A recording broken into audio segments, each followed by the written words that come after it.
श्री जगन्नाथ महाप्रभुंकर बड़ दाण्डर धूली को शरधाबाली बोली काहेकि कुहाଯାଏ। जो शरधाबाली को थरे आमे छुईदेले आमर जन्म जन्मर पाप क्षय हो जाए। से शरधाबाली केउठु आसिला, तार नाम शरधाबाली बोली किए देला। एही भली सर्वोत्तम प्रसंग को प्रायतः अनेक लोक जानि नथिबे। आउ जेउ माने ए विषय जानिचंती सेमानंकु मोर कोटि कोटि प्रणाम।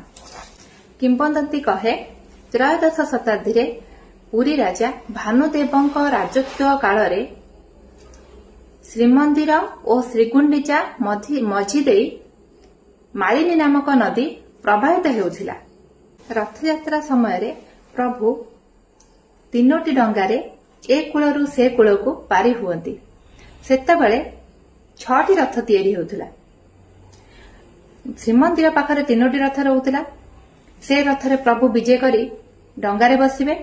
तापरे पुणी डंगारे से कूलरे जाई पहुंचिला परे से कूलरे 3टी रथ रहउथिला। फेर प्रभु से डंगारे बसी गुंडीचा मंदिर को विजय करुथिले।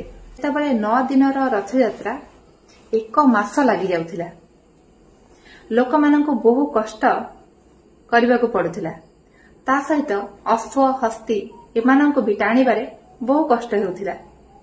राणीका मनरे एक विचार आसिला। महाराणी श्रद्धा देवी जणे बुद्धिमती नारी थिले। से राजांको परामर्श देले नदी को पोती देबा पाई। राजा तांको कथारे एकमत हेले। आउ राजकोषरु संपूर्ण अर्थ खर्च करा जाई नदी को पोती दिया हैथिला। आउ बड़ दाण्डर रास्ता को संजोग करा हैथिला। तो श्रद्धा देवींकर नाम अनुसार से जो बड़ दाण्डर रास्ता तैयारी हैला, श्रद्धा देवींकर नाम अनुसार से रास्ता को शरधाबाली बोली नामित करा जायथिला। ए शरधाबाली हेउची बांकी मुहाणारे।